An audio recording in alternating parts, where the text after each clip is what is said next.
Salam pemirsa, jumpa lagi di channel Mata Ketiga. Cerita hari ini dimulai dengan ilustrasi yang salah diartikan ini. Gambar ini dibuat pada tahun 1965. Gambar ini juga kerap muncul bersama dengan teori evolusi Darwin yang membuat kita keliru mengira bahwa kera berevolusi menjadi manusia setahap demi setahap seperti ini. Padahal bukan demikian maksudnya. Sebenarnya gambar ini justru bertanya tentang evolusi. Coba perhatikan 15 genus Homo sapiens dalam video ini. Mengapa 14 sudah punah, hanya satu spesies kita, manusia yang bertahan hidup? Coba perhatikan sejenak bagian paling kiri dari gambar ini, yang disebut Pliopithecus, yang dianggap sebagai nenek moyang Homo sapiens. Homo sapiens di sini mengacu pada semua spesies orang utan, kera, dan manusia. Berikutnya adalah Proconsul, nenek moyang manusia dan kera dalam genus Homo sapiens. Gambar di tengah adalah Australopithecus, dianggap sebagai kakek buyut kita. Sementara Homo erectus, manusia yang berdiri tegak, dianggap sebagai paman kita. Sedangkan Neanderthal dianggap sepupu kita, dan manusia Cro-Magnon tergolong Homo sapiens, manusia modern, dan dianggap sebagai saudara kita. Gambar paling kanan adalah manusia modern. 14 dari 15 genus Homo sapiens ini telah punah. Jadi, tidak peduli apa warna kulit kita yang tinggal di planet ini sekarang, kita semua adalah spesies yang sama. Tidak ada lagi saudara-saudara genus Homo sapiens tersebut di atas kita di bumi. Tetapi hewan lain seperti semua jenis serigala, semua jenis kucing, semua jenis monyet, mereka semua adalah saudara keluarga spesies yang sama dan sepupu yang hidup bersama di muka bumi ini. Mengapa manusia begitu unik? Pertanyaan dalam gambar ini muncul pada tahun 1965, tapi sejauh ini tidak ada yang bisa menjawabnya dengan tepat. Ada ilmuwan yang mengatakan hal itu dikarenakan mereka tidak secerdas kita dan kapasitas otak yang tidak mencukupi. Selain itu juga ada yang mengatakan itu karena stamina mereka tidak cukup kuat, memiliki daya tahan yang buruk, kanibal, dan beragam teori atau pandangan lainnya. Hari ini Mata Ketiga akan membagikan beberapa cerita tentang manusia purba misterius yang telah punah. Siapa tahu teman-teman dapat menemukan sesuatu dari kisah berikut ini. Boskop Man atau manusia boskop. Menurut ilmuwan, ukuran volume otak secara garis besar dapat mencerminkan tingkat IQ. Semakin besar volume otak, semakin tinggi IQ. Lalu apa yang terbayang dalam benak Anda melihat otak besar Boskop Man ini? Bukankah mirip dengan ras alien dalam film fiksi ilmiah? Terkait cerita Boskop Man atau manusia boskop kurang lebih seperti berikut ini. Pada musim gugur 1913, dua warga desa tampak sedang adu jotos. Peristiwa ini terjadi di sebuah desa di Boskop, Afrika Selatan. Keduanya melompat ke selokan dan siap berduel. Namun mereka menginjak seonggokan tulang seperti tulang tengkorak manusia di bawah kaki mereka. Keduanya tiba-tiba menjadi tegang dan adu duel pun dihentikan. Setelah dibersihkan, mereka baru bisa memastikan dengan jelas ternyata itu memang tengkorak manusia. Keesokannya mereka membawa tengkorak itu ke museum kota di Port Elizabeth dan memberikannya kepada manajer museum untuk diidentifikasi. Menurut manajer Frederick William Fitzsimon, tengkorak itu mungkin sejenis fosil manusia purba dan tidak dapat mengidentifikasinya. Kemudian tengkorak itu dibawa ke ahli paleontologi dan geologi Afrika Selatan kelahiran Inggris, Sydney H. Houston. Ahli paleontologi ini kemudian mengumumkan temuannya itu pada tahun 1915 setelah menelitinya selama 2 tahun. Dia mengatakan bahwa volume otak manusia boskop misterius itu sangat besar, sekitar 1830 cc hingga 2030 cc, sedangkan ukuran volume rata-rata orang normal adalah 1370 cc atau 1450 cc sedikit lebih besar seperti si jenius Einstein. Segera setelah itu, dua ahli anatomi Inggris ikut berpartisipasi dalam studi tengkorak. Mereka memulihkan bentuk tengkorak dan menyimpulkan nilai volume otak secara akurat, yakni 1980 cc. Nilai yang disematkan ini seperti lelucon. Ibarat manusia boskop menilai kecerdasan Einstein layaknya seperti kesan kita menilai kepintaran monyet. Pada saat itu, setelah melihat pemulihan bentuk manusia boskop, seorang antropolog terkenal Lawrence Ashley menulis sepenggal kalimat seperti ini. Seperti inilah rupa manusia di masa depan. Dengan kepala besar, wajah dan gigi yang kecil, mereka lebih pintar dari Anda. Ternyata manusia masa depan itu tinggal di Afrika Selatan, tetapi Afrika Selatan pada 10.000 tahun silam. Lawrence Ashley. Belakangan fosil manusia purba serupa ditemukan lagi di seantero Afrika Selatan. Pada tahun 2008, dua ahli saraf itu menegaskan kembali dalam buku mereka bahwa manusia boskop itu sangat cerdas. IQ rata-rata mereka mungkin 180, IQ Einstein 146. Antropolog modern tidak dapat menjelaskan manusia boskop yang juga ada bug atau celahnya ini. Hanya dapat menyimpulkan bahwa mereka sebenarnya merupakan kecacatan dari manusia modern. Mereka tergolong ras Khoisan, mengacu pada penghuni daerah barat daya Afrika, terutama di Namibia, Botswana, dan Afrika Selatan. Tengkorak Parakas. Ini adalah tengkorak manusia asli yang ditemukan di wilayah Parakas, Peru. Apa yang terlintas dalam benak Anda ketika melihat rekonstruksi tengkorak-tengkorak ini? Kisah di baliknya ini sangat fantastis. Berikut kita telusuri sejenak. Pada tahun 2014, seorang peneliti dan penulis bernama L.A. Marzulli mengaku telah mengirimkan beberapa sampel tengkorak Parakas ke 3 laboratorium independen di Amerika Utara untuk diuji, 1 di Kanada, 2 di Amerika Serikat. Hasil tes dari 3 laboratorium mendapatkan satu kesimpulan yang sama. DNA mitokondria, DNA dari sisi ibu, berasal dari Mesopotamia. Sementara sampel DNA dari sisi ayah mengalami mutasi, tak tergolong DNA manusia. Para peneliti menggabungkan dua kesimpulan ini dengan petunjuk dari The Earth Chronicles, Cecariat Sitchin, dan mengatakan bahwa tengkorak-tengkorak ini adalah keturunan dari Anunnaki. Ibu mereka adalah suku bangsa Sumeria. Itu benar. Sementara ayah adalah alien yang berasal dari bintang Nibiru, yakni Anunnaki. Kawanan Anunnaki tiba di Amerika Selatan dari Sumeria 2000 tahun yang lalu. Mereka mendirikan benteng emas terakhir di Amerika Selatan. Ini sama persis dengan prediksi Sitchin dalam bukunya The Earth Chronicles. Tengkorak Parakas adalah bukti arkeologis Anunnaki. Sebenarnya arkeolog telah menemukan tengkorak Parakas ini sejak tahun 1928. Tetapi para ilmuwan mengatakan bahwa tengkorak-tengkorak ini adalah penduduk lokal yang terdistorsi dari 2000 hingga 800 tahun yang lalu. Orang-orang kuno setempat mungkin memiliki kebiasaan membuat tengkorak bayi memanjang.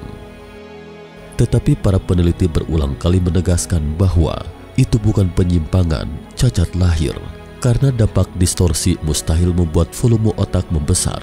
Tetapi volume otak tengkorak ini setidaknya 25% lebih besar dari manusia biasa pada umumnya. Selain itu, para peneliti juga menyertakan bukti yang lebih meyakinkan. Tengkorak manusia normal terdiri dari 2 bagian, sementara tengkorak-tengkorak ini jelas terdiri dari 3 bagian sehingga mereka sama sekali bukan manusia biasa seperti kita. Berikut ini adalah cerita yang lebih fantastis lagi. Pada tahun 2017, peneliti mengklaim bahwa mereka telah menemukan beberapa mumi alien yang terkait dengan Parakas yang disebut alien 3 jari, yang betinanya sangat besar sementara jantannya kecil. Bagaimana pendapat Anda tentang tengkorak Parakas ini? Apakah mereka berkaitan dengan manusia boskop, bukti Anunnaki atau hoax belaka? Mari kita lanjutkan bersama dengan pertanyaan-pertanyaan ini. manusia Hobbit. Ada rumor tentang Ebu Gogo di pulau kecil selatan Indonesia Nusa Tenggara Timur. Menurut legenda, ada sekelompok makhluk bertubuh pendek yang misterius di hutan. Mereka terlihat seperti orang normal, tetapi tingginya hanya setengah dari orang normal.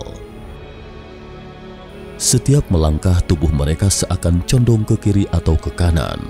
Selain itu, mereka juga rakus, kejam, suka makan daging mentah, bahkan menggigit jari orang normal.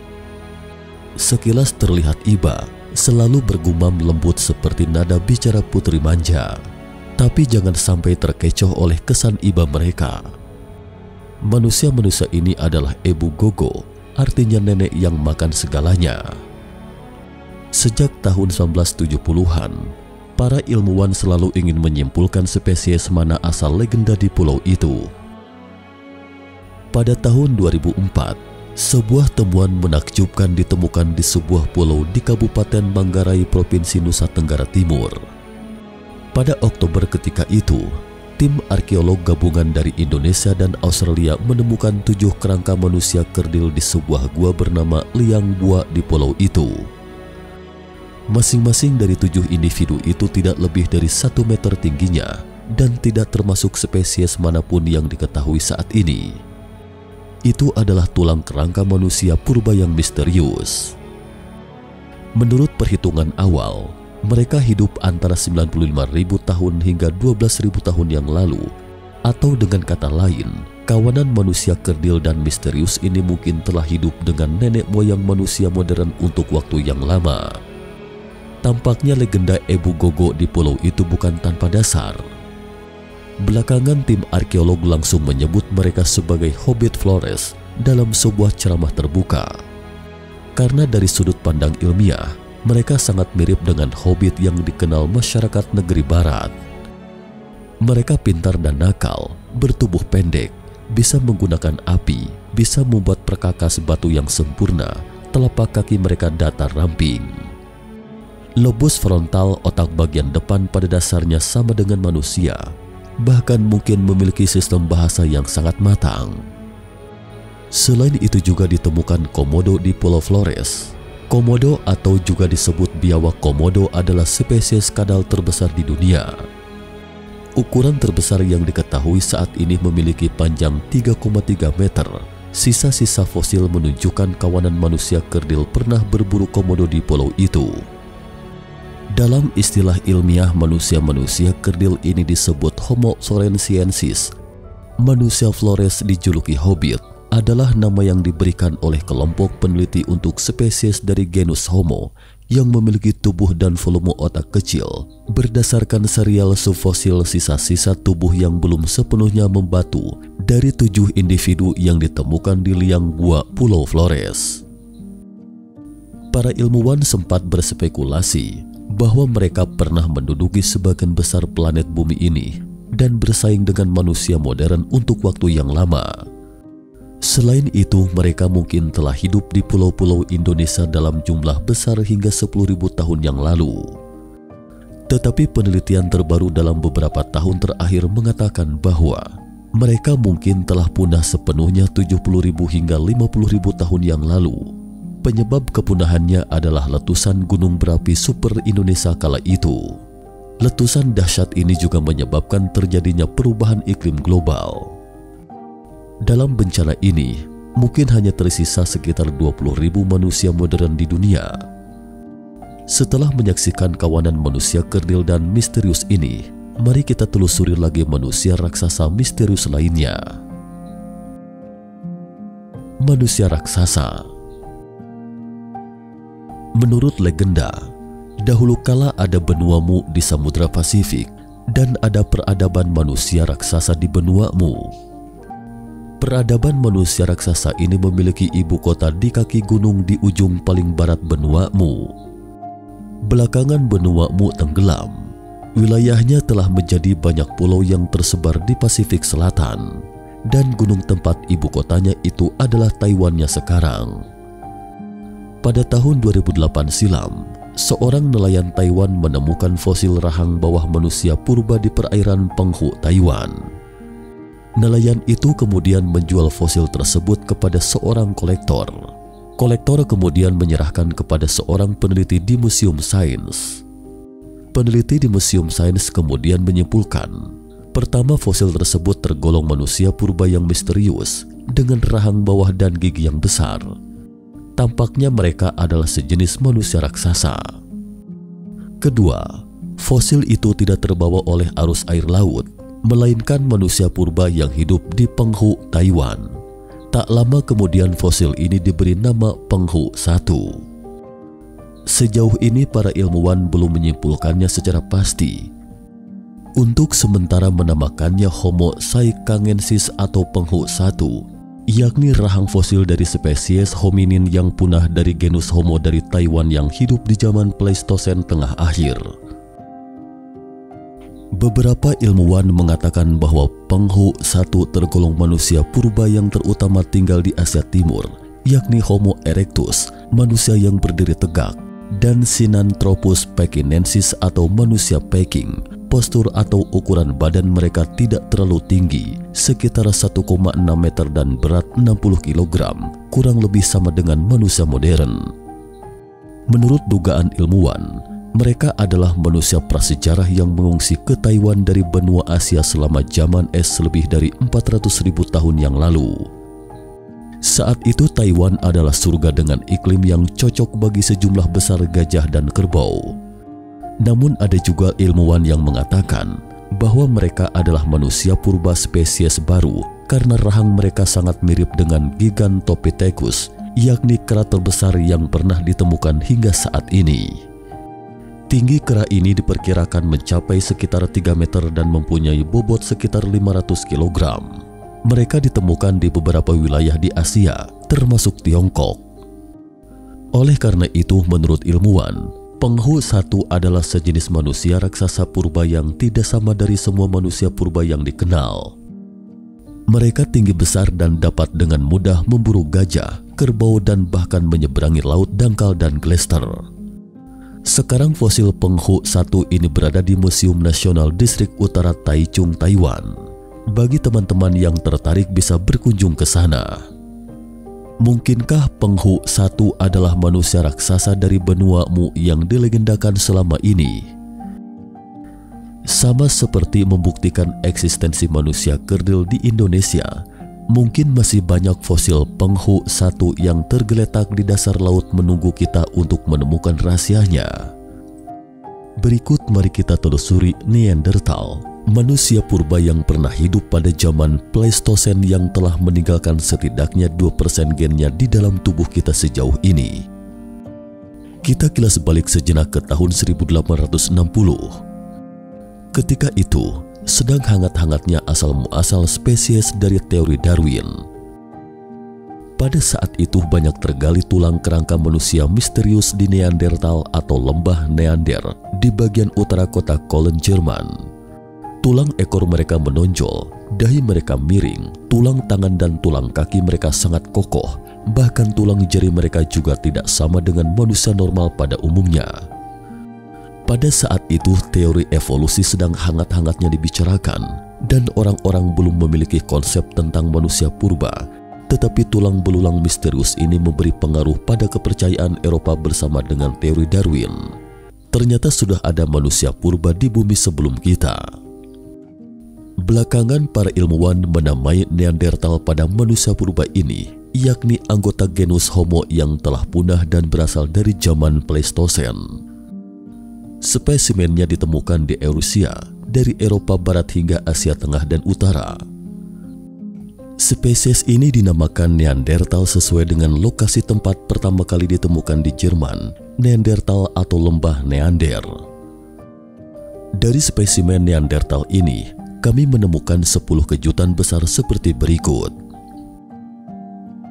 Pertama, ketika nenek moyang langsung kita Homo sapiens masih berburu antelop di padang rumput Afrika pada 70.000 hingga 100.000 silam, Neanderthal telah berburu mamut genus gajah purba yang telah punah di Eropa dan Timur Tengah. Kedua, Neanderthal sangat mirip dengan orang Eropa, berambut pirang kemerahan dan berkulit putih terang. Namun menurut studi genetik dalam beberapa tahun terakhir, bahwa orang Asia Timur tampaknya lebih banyak memiliki gen Neanderthal daripada orang Eropa. Ketiga, Neanderthal memiliki volume otak yang lebih besar dari manusia modern, sekitar 1600 cc. Sementara volume otak rata-rata manusia modern adalah 1370 cc. Artinya besar kemungkinan mereka jauh lebih cerdas dari kita. Keempat, Neanderthal mungkin tidak memiliki alis, hanya tulang alis dan tidak ada dagu yang menonjol. Kelima, Neanderthal biasanya menggunakan hewan untuk dikorbankan. Tampaknya ada semacam pemujaan agama primitif. Keenam, Neanderthal biasanya merawat orang tua, orang lemah, wanita dan anak-anak. Ada tanda-tanda awal peradaban. Ketujuh, Neanderthal tahu tentang musik dan melukis. Mereka juga pernah menghasilkan lukisan dinding dan seruling dari tulang Neanderthal. Kedelapan, Neanderthal suka makan daging, tetapi belakangan mereka terpaksa makan lumut dan jamur oleh manusia Cro-Magnon. Manusia Cro-Magnon merupakan sekelompok manusia pemburu dan peramu yang kemungkinan memasuki Eropa dari Timur Tengah dan akhirnya menggantikan manusia Neanderthal. Kelompok ini mengumpulkan buah-buahan dan akar-akaran serta berburu hewan liar. Mereka hidup di dalam gua-gua dan kemah sederhana. Kesembilan, Neanderthal dan manusia Cro-Magnon saling jatuh cinta sekaligus saling bunuh. Mereka saling memakan dan melahirkan anak satu sama lain. Kesepuluh, sekitar 55.000 tahun yang lalu zaman es berakhir dan cuaca semakin panas. Neanderthal akhirnya ditindas dan dibunuh secara bergantian oleh manusia Cro-Magnon dan manusia modern yang lebih cocok bertempur di musim panas. Mengenai manusia modern, manusia Cro-Magnon dan Neanderthal yang saling cinta sekaligus saling bunuh itu, mata ketiga akan memaparkannya secara singkat berikut ini. Menurut ilmuwan, dilihat dari banyaknya luka yang tersisa di tulang Neanderthal, mereka mungkin tidak menggunakan senjata lontar. Sementara manusia modern dan Cro-Magnon pada saat itu menggunakan lembing, busur dan anak panah atau senjata batu memusnahkan mereka. Ketika Neanderthal terdesak tak berdaya, muncullah bentuk kanibalisme antar sesama. Misalnya prion, pembawa penyakit menular yang terdiri dari protein, mungkin telah pecah di antara Neanderthal dan Cro-Magnon, memicu gelombang zombie global. Di sisi lain, meski Neanderthal memiliki kapasitas atau volume otak yang besar dan tampak sangat cerdas, tetapi struktur saluran vokal mereka mungkin membatasi perkembangan bahasa mereka, dan bahasa yang sederhana kemudian membatasi pertukaran ide pemikiran mereka. Akibatnya tidak dapat mengembangkan peradaban. Selain itu juga membatasi pemahaman mereka tentang segala sesuatu yang idealis, sehingga tidak dapat mengatur operasi yang terkoordinasi dalam skala besar untuk bertempur. Salah satu yang paling menakjubkan adalah Neanderthal pernah melahirkan banyak anak bersama kita dan memberi kita banyak gen. Misalnya gen tahan dingin kita berasal dari Neanderthal. Kita bisa menderita depresi, alergi, pembekuan darah, kecanduan rokok, diabetes, berbagai masalah saluran kemih di era sekarang. Semua penyakit ini akibat dari gen Neanderthal yang terpendam di dalam tubuh kita. Ilmuwan juga mengatakan bahwa apa yang kita sebut atavisme itu mungkin merupakan rekombinasi dari Neanderthal. Untuk diketahui, atavisme adalah kemunculan karakteristik dalam organisme setelah absen selama beberapa generasi. Hal ini disebabkan karena adanya kesempatan berbagai gen untuk melakukan rekombinasi atau penyatuan kembali. Di antara gen Mongolia dan ras Kaukasoid, bahkan 45%-nya berasal dari Neanderthal, seperti petinju profesional Nikola Valuev dari Rusia ini, dan petinju profesional Mauro Tilet 100 tahun yang lalu. Mereka disebut-sebut sebagai fosil hidup yang paling dekat dengan Neanderthal. Melihat perbandingan antara dua fosil hidup ini dan manusia normal, kita benar-benar tidak tahu bagaimana caranya kita memusnahkan Neanderthal pada 55.000 tahun yang lalu itu. Tampaknya Therianthrope, manusia dengan karakteristik hewan, manusia kerdil, manusia raksasa, katai bangsa makhluk legendaris yang berukuran sangat kecil dan hidup di bawah tanah, bangsa dewa, karya-karya sastra ini memang benar berasal dari alam bawah sadar kolektif manusia purbakala. Nah pemirsa, cukup sekian dulu topik kita hari ini. Jika suka dengan video mata ketiga, jangan lupa like, subscribe, dan share. Terima kasih atas perhatiannya, dan sampai jumpa di episode berikutnya.